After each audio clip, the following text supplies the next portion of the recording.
For you to feel happy in your career, you need to be doing work that feels meaningful to you. Not only does that sound obvious and like common sense, there's actually research proving this in the field of organizational behavior.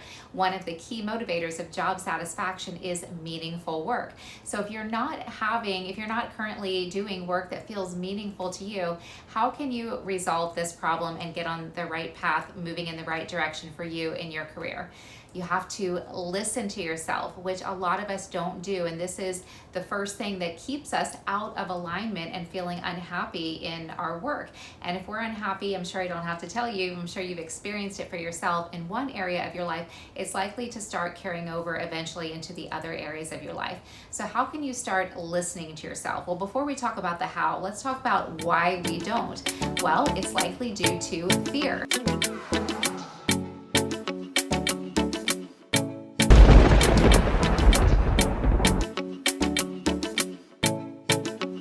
Because if we do really listen to ourselves enough to trust ourselves that what we want, first to acknowledge what we want and then believe that we are able to achieve it and that that direction is meant for us, then you have the responsibility of making a choice. Do I take a chance and acknowledge that this is what I want and take action and go in this direction?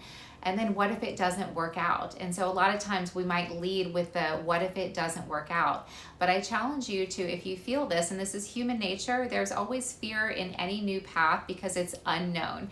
And so a lot of times we can just feel comfortable staying with the known, even though if we're being honest with ourselves, we're actually quite uncomfortable. So I challenge you to just try and take one step, whether it is writing down your idea.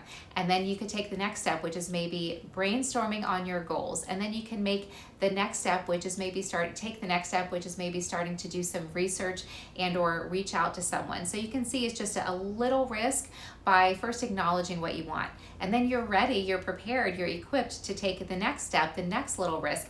And why is it a risk? Because we don't yet know with anything new if our investment is going to pay off. But if you don't try, you're never going to get there. And the way to get there, wherever there is for you, starts with listening to and trusting yourself. So I invite you to do this. I challenge you to start listening to yourself.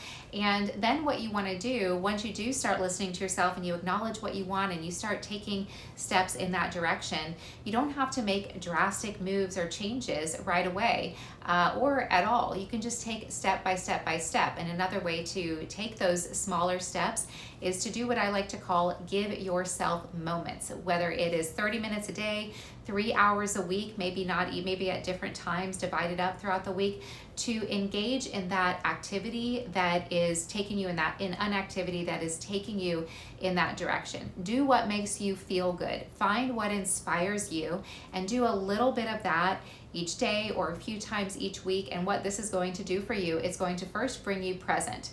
Why does that matter? Because the present moment is the only time and place where anything ever happens, including your ideas for your direction, for that first step and then the next step. When we're feeling unhappy and we're focused on something negative and or we're stressed, we're not open and present, and we're not in a receiving mode. So an idea might be trying to come in, a person might be trying to reach out to you that is actually showing up as an opportunity for you to learn something, to go in and take a step in that direction. But if we're stressed and not in the present moment, we're less likely to be open to and relaxed enough to receive and take that in. So when you give yourself moments to do what inspires you, to trust your instincts that this feels meaningful to me and therefore it is meaningful, it is important. So I'm going to take an hour today to give myself to focus on my goals or to go do something that makes me feel good. Then you're going to feel energized, you're going to feel present, and those ideas and directions and first and second and third steps are going to show up, and then you will feel good and confident so that you'll be able to take that first step and then the next step. And this is how you start to create your path. But it starts with trusting, listening to, and then acknowledging what you want, trusting your instincts, and then taking that first step. And why is this naturally scary? Because there's unknown there. Anytime we devote our time, energy, and attention to something that we haven't yet focused on, we don't know what we're going to get back. And so there's some risk there, but that's the only way to grow. There has to be some risk, but you can start small. You don't have to be a big risk taker like myself. I actually got I think almost a 100 on the Hogan leadership profile on boldness. I was super high in that. So I have quit jobs before without having something else and kind of started my own thing. I've done that more than once. I don't necessarily recommend that for most people. So you don't have to be super bold. You don't have to make a big drastic change, but you do have to listen to yourself, because if you can't trust yourself, who can you trust? And then you're not going to be able to receive help and or advice and or ideas from other people as well. So it starts with you. I believe in you. I know you can do it. Thanks for tuning in. If you liked the video and you got some value, like and subscribe, and I'll see you in the next one.